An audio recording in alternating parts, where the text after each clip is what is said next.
Magandang araw! Ako pong muli si Mami J. Tuturuan ko po kayong gumawa ng espasol. Ito po ay pwedeng pambenta at syempre pa, masarap na merienda.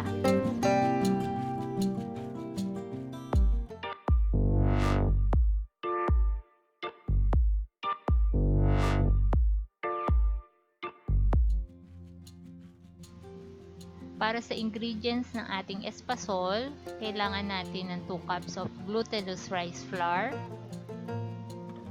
3/4 cup of sugar, 1 teaspoon of vanilla, 1/4 teaspoon of salt, at 2 cups of coconut milk o gata.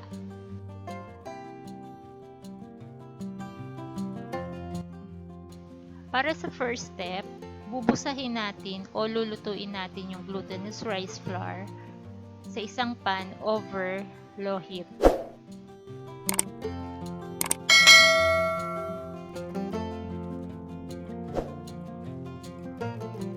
Tuloy-tuloy lang ang paghalo upang hindi ito masunog. Gagawin natin to hanggang sa medyo mag-brown na siya for about 15 minutes.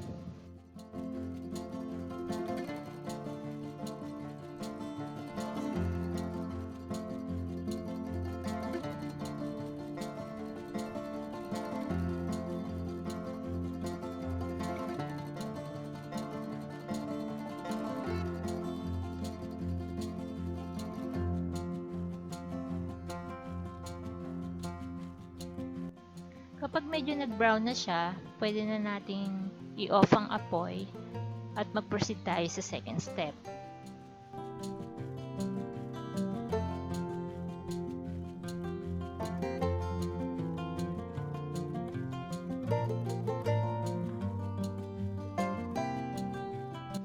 Magtabi tayo ng half cup na gagamitin natin para sa ating coating mamaya.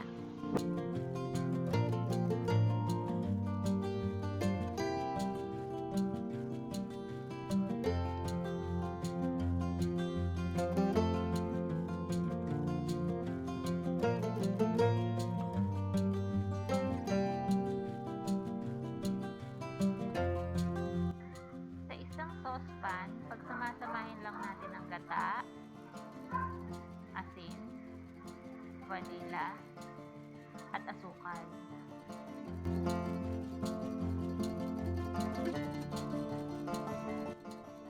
Halu-haluin lang natin siya hanggang sa kumulo.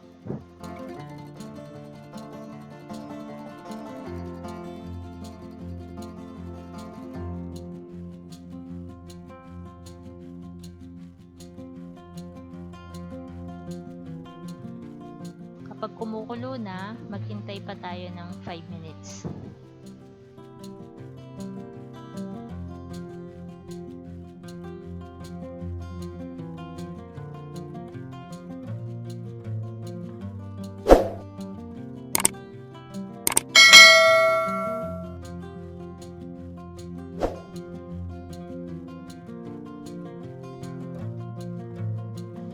After 5 minutes, pwede na natin siyang ihalo sa ating glutinous rice flour na tinusta.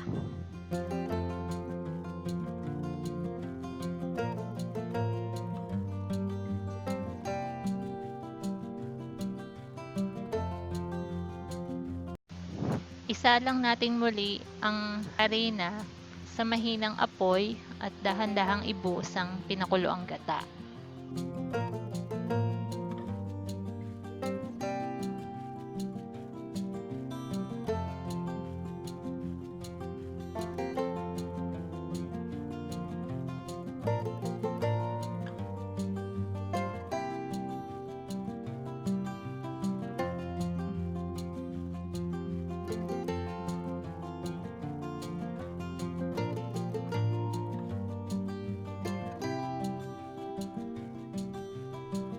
Ilagay ang half cup ng harina na itinabi natin kanina sa isang tray.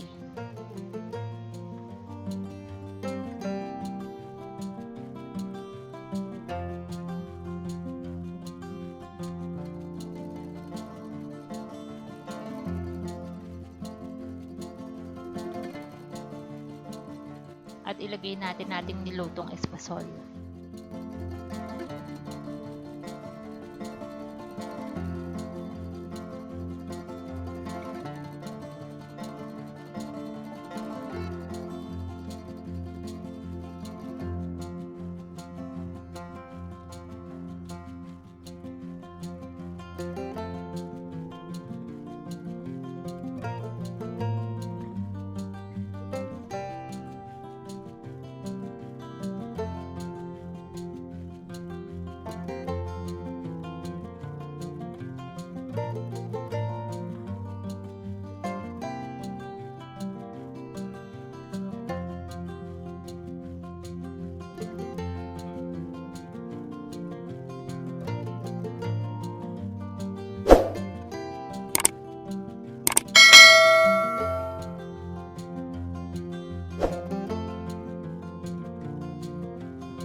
Sa recipe na ito, makakagawa tayo ng 3 maliit na container. Bawat container ay may bigat na 200 grams. Nasa description box below ang iba pang detalye. At heto na po ang ating finished product na espasol. Salamat po sa panonood.